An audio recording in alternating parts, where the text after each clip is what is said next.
Hey guys, this is Stephanie and I'm Stacks on Stacks on Stacks.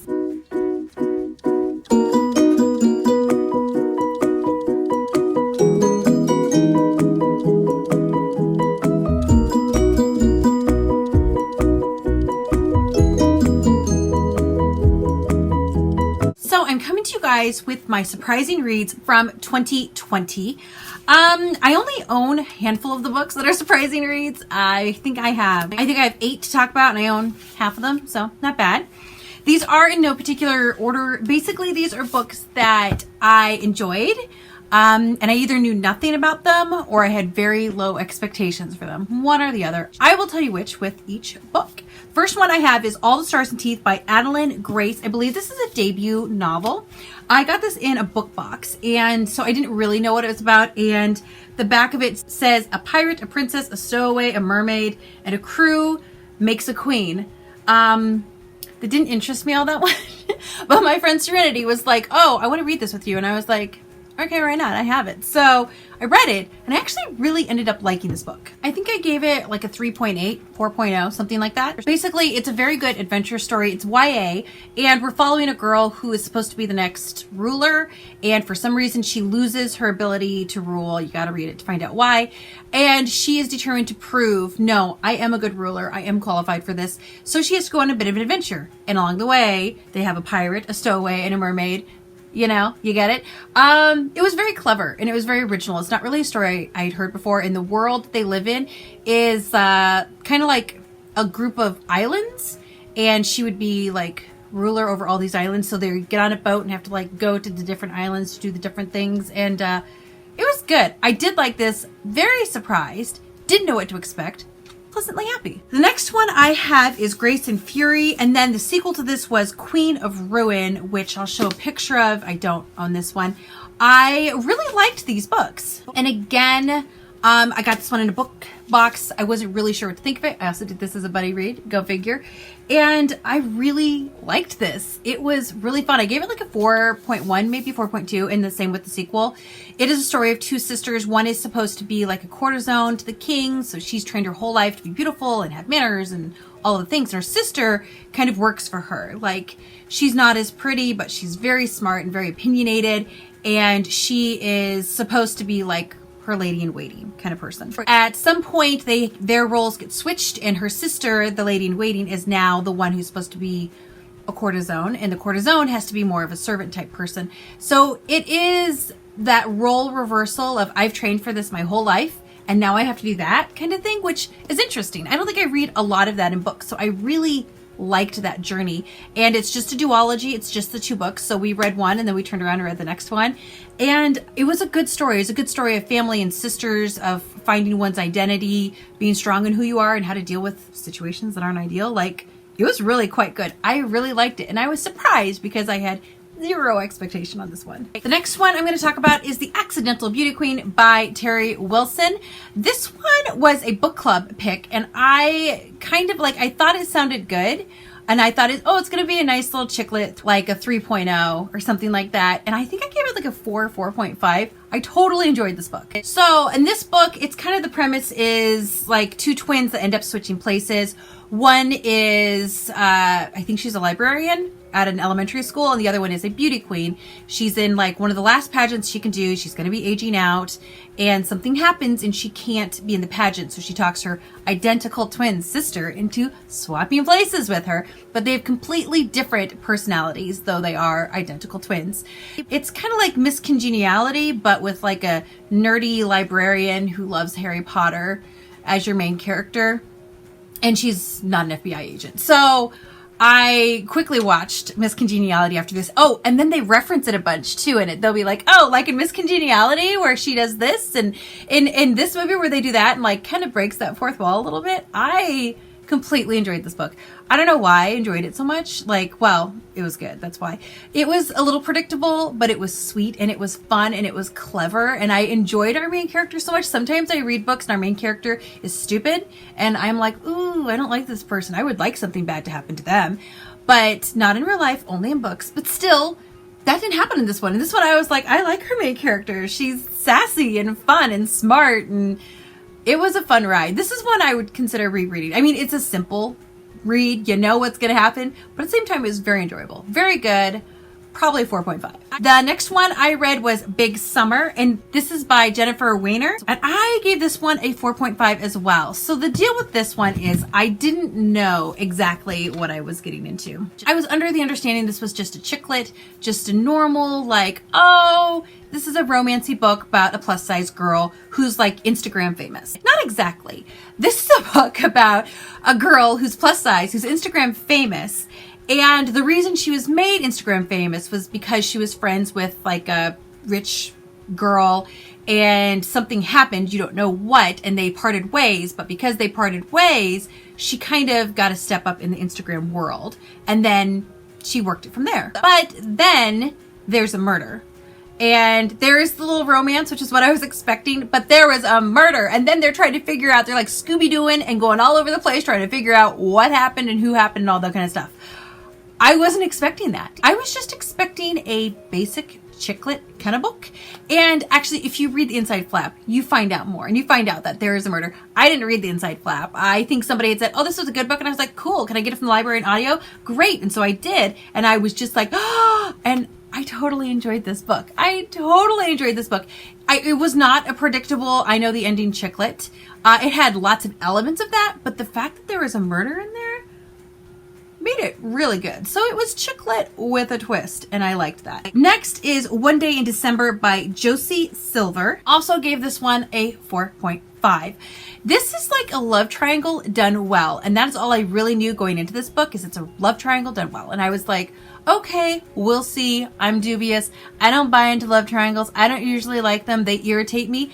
This was a love triangle done well. So I was very surprised, very pleasantly surprised. So in this one, we're following a girl who at the very beginning of the book meets a boy.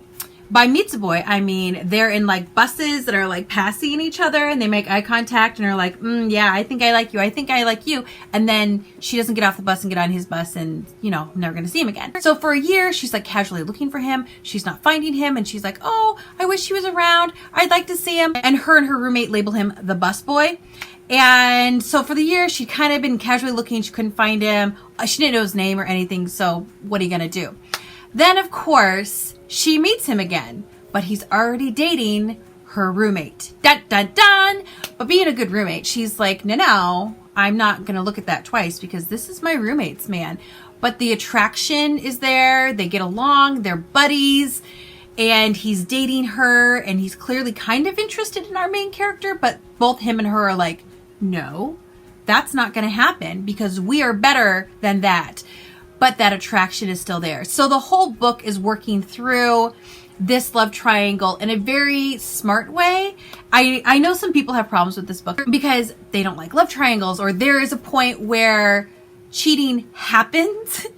I'm not going to say on what side of the triangle or anything, and people are like, oh, that's terrible. And I do agree, cheating is terrible. First of all, this is fiction. It's not real. And second of all, it furthers the plot and complicates that little triangle just a little bit more, just enough that you're like, ooh, I need to know what's going to happen. So you keep reading. Another thing I did like about this is it takes place over the course of like many years, like 7 or 8 years or something. So you really get to see the evolution of all three relationships. You get to see the depth of them. You get to see like realistically how they're going, because it doesn't all happen in like a month's time, which some love triangles do. And you're like, yeah, you don't fall in love with 2 different people in a month. That's not a thing.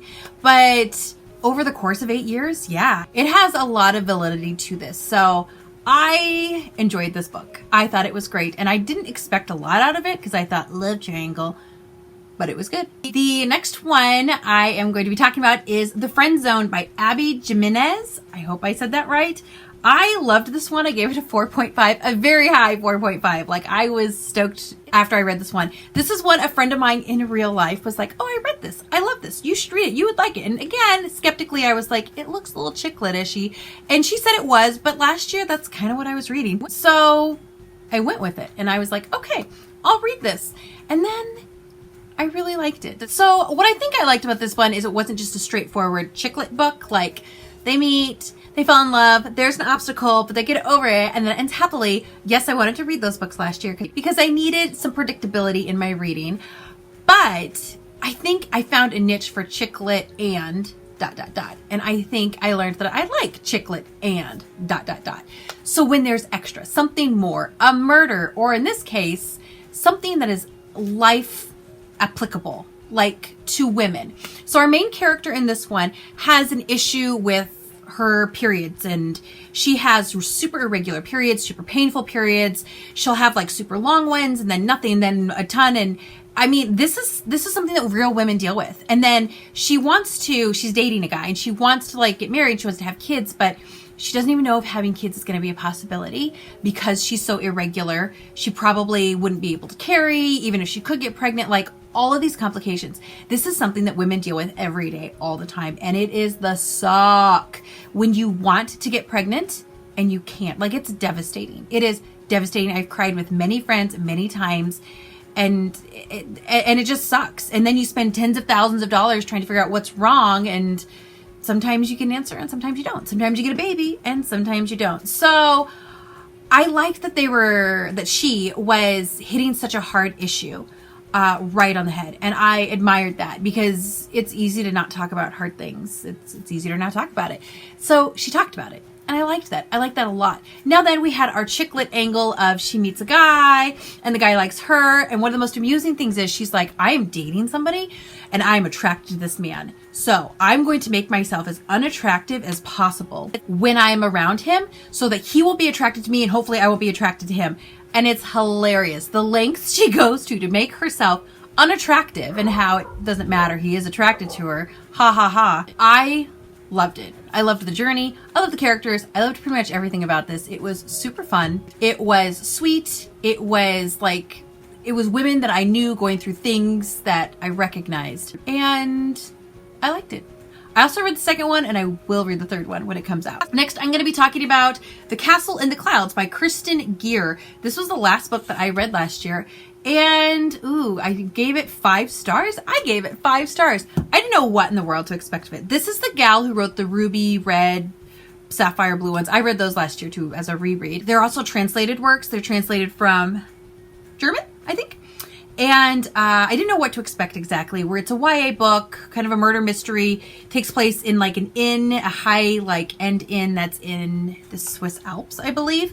And our main character is like a maid there, well, a maid, but more like a au pair nanny kind of person. And she wants more to life than what's being presented to her, even though she's only 17. And that's really all I knew about this. So going in, I was like, yeah, I'll like it. I'm sure it'll be like a 4-star. Like, I like this author, I think. All I'd read was that trilogy.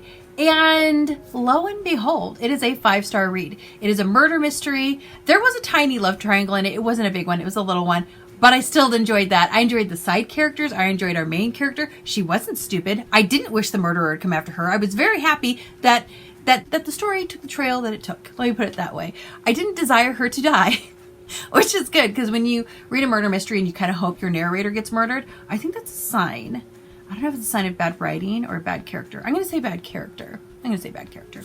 Anyway, I loved it. I gave it 5 stars. It was fun. It was also a buddy read, and I think I like this author a lot. I think I need to read more by her.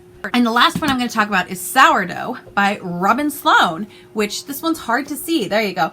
I loved this one out of the blue. Didn't even know exactly what it's about. I'm going to put this down because it's like blinding me. I didn't really even know what this book was about. I think I heard about it from Peru's Project from Reagan, and I gave it like a 4.5 stars. I really, really enjoyed it. So for starters, all I really knew was that it's about a girl who makes sourdough bread.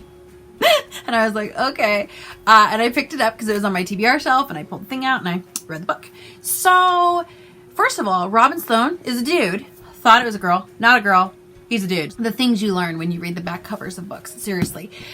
We are following in this a girl who's like a tech girl. She works for a tech company and does tech things, and like with robots and stuff like that, and writes code and all that kind of stuff.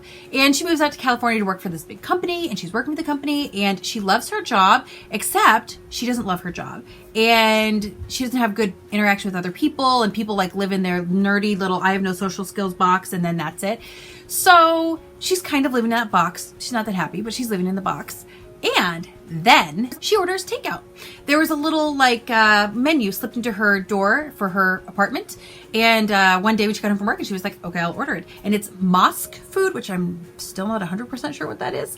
But she orders spicy number 1 off of it. She calls them up. She orders spicy number 1. She gets it delivered, and it's this spicy, I think, a soupish dish. I'm not really sure. And it comes with a slice of the sourdough bread. Sourdough bread's amazing to die for. So the next day, she orders it again. And the next day, she orders it again.